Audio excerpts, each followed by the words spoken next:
পালকি এলো জলঙ্গি নদীর ধারে।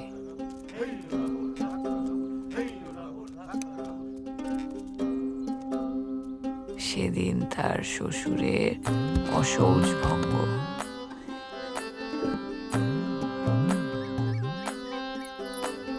নদীতে ডুব দিয়ে জল থেকে উঠে এলেন জ্যোৎস্নাময়ী।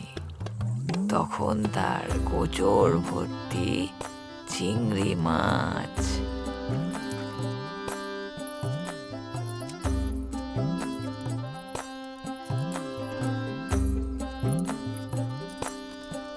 নদীর ধারে উনুন জেলে পুজো দিলেন জ্যোৎস্নাময়ী।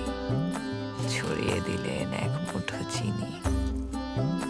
প্রণাম করলেন অগ্নিকে। নুন হলুদ মাখিয়ে দিলেন চিংড়ির গায়ে।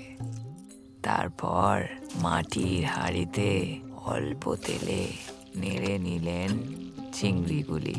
হলুদ কাঁচা লঙ্কা ফোড়ন দিলেন।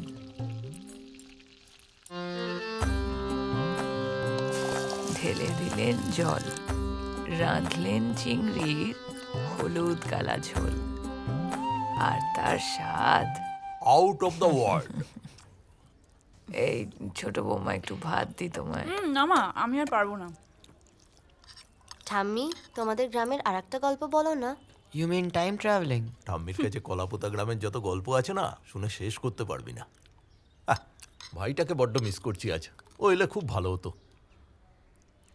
ওকে একটা ফোন করো না, যদি রাতে আসতে পারে। করবো মা। বলছিলাম দাদা, তুমি মাকে কি যেন বলবে বলছিলে? হ্যাঁ, মা বলছে চাটনি। হ্যাঁ, বেড়াতে যাওয়ার কথাটা। কি গো বলো। কি হয়েছে রে? কিছু হয়নি মা। অ্যাকচুয়ালি আমরা জাস্ট ভাবছিলাম আর কি, যে এবারের পুজোয় যদি একটা বাংলাদেশ ট্যুর প্ল্যান করা যায়। এই ধরো ঢাকা হয়ে খুলনা।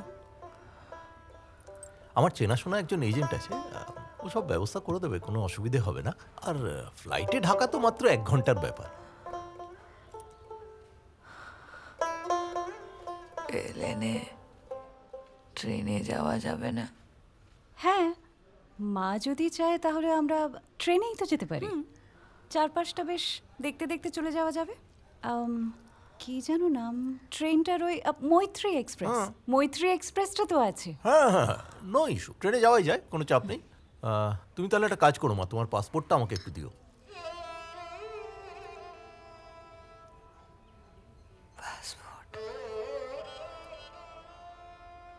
পাসপোর্ট সে কোথায় রেখেছি মনে নেই যায়। আচ্ছা দাদা, এখন তো তৎকালে তাড়াতাড়ি পাসপোর্ট দিয়ে দেয়, তাই না? হ্যাঁ, হয়ে যাবে, ও নট অ্যান ইস্যু। তাহলে ওটাই ফাইনাল ট্রেন।